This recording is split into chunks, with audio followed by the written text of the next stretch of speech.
Hi, folks. Welcome to the Weekend Investing Daily Bite of 5th of August. And just as markets lifted off on 4th in the hope that the market is shrugging off this tariff fear, the same night Mr. Trump comes back and says that India is not stopping buying Russian oil. So I'm going to impose more tariffs. And there was more news about Indian drone makers' parts being found in Ukraine used in Russian warfare. So things were messy this morning again in the fear of more tariffs announcements. But as many experts have pointed out, these are negotiation tactics largely and may not result in any major damage at the end of the day. And that's what the markets ultimately did. They did fall a bit today, but nothing of the kind which would have been seen if those threats were real or taken to be real. Do read the disclaimer fully, understand it, and only then move forward in this video. Please do subscribe to the channel, and let's move at seeing some charts. So here you can see a very small range of the day.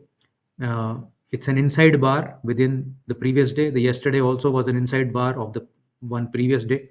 So the market is consolidating. Where it goes next is not known. 0.3% down today, about 60 points from the bottom. It was able to recover in the last few hours. So overall, not such a bad situation, I would say. Nifty Junior also recovering. You can see the tail here, 0.23% uh, down for the day. Mid caps down 0.19%. So absolutely, I would say mid caps have brushed aside this current weakness today. Small caps down 0.32%. Again, not such a big deal.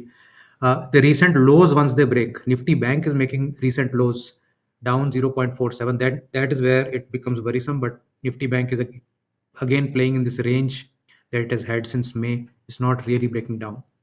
Uh, Gold also coming off from a new or a recent high, 10,100 it had crossed this morning. It has closed at 10,048 at 4 p.m. Gold is also looking good in rupees per gram. Advanced decline trends, there was no real sort of gain in advances through the day. They just went flat. The declines also remained flat. At the end, there was a slight bounce, but a very small one. In the Nifty heat map, you can see Reliance, ITC, ICICI Bank, HDFC Bank, Infosys, Asian Paints, Adani Ports, Eternal, Adani Enterprise. These were the stocks moving the Nifty down. And some stocks like Titan, L&T, Bharti, SBI, Bajaj Finance, SBI Life, um, IndusInd Bank, biggest gainer of Nifty today, uh, and Eicher Motors. These were trying to move the index up. In the Nifty Next 50 space, there was more red. So you saw Britannia, Swiggy, Naukri, Gas Authority, Godrej, CP, Adani Green, DLF, GAIL, IRFC. All those moved down. Siemens, CG Power, Vedanta, Jindal Steel, Pidilite, DMart, HAL, TVS Motors, these were moving up slightly. Others were largely flat. Oil companies coming off.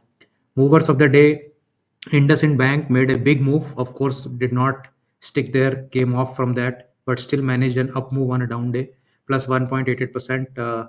New CEO has come in, so there is more hope now of a turnaround. Godfrey Phillips was up 10% on a weekday on strong surprise results, 37% was revenue growth, and the stock, which has been in a uptrend and has been in good momentum, went up further. So this is what strong stocks will do, that they have not gone down, and yet when there is a surprise news, they were going up further. In the sectoral trends, you can see almost all sectors marginally down, with capital markets losing 1.15%. So there is further now debate at the regulator about the F&O segment. They are going to come out with a consultation paper, which means that it is not sure, but public is going to be consulted. You can send in your views. All the intermediaries will send their views about what to do with weekly expiries, what to do with margins, whether there should be some criteria for education or certification criteria for those who can trade F&O. Should lot sizes be bigger? Should STT be more on options and lesser on cash? I would hope that would be the case where cash STT can be reduced. So all these questions are being asked, and there is strong rumor that the regulator is veering towards extinguishing of weekly expiries. If that happens, it is going to be a very big hit on the exchanges and on several brokerage companies, because significant part of their income comes from this space. As much as 60 to 70% of the operating margins in the case of NSE and BSE, if I recall correctly, reading somewhere, come from this segment. So this is like a speculator's den that was brewing, and this Jain Street case has really rocked the boat. And there must be some large number of genuine traders also who actually are doing it very professionally. But when the regulator sweeps, I mean, everybody gets brushed off on the same sweep.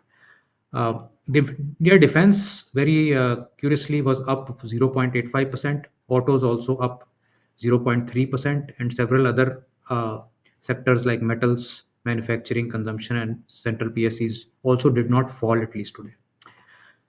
The capital market space has been challenging since beginning of June. BSE, Motilal Oswal, MCX, UTI, Asset, and India Energy Exchange all losing ground today. Although I would have thought on this kind of a news, actually it is just a consultation paper, so I don't know what comes out of it. But if it were true, I mean, they would be falling 20%.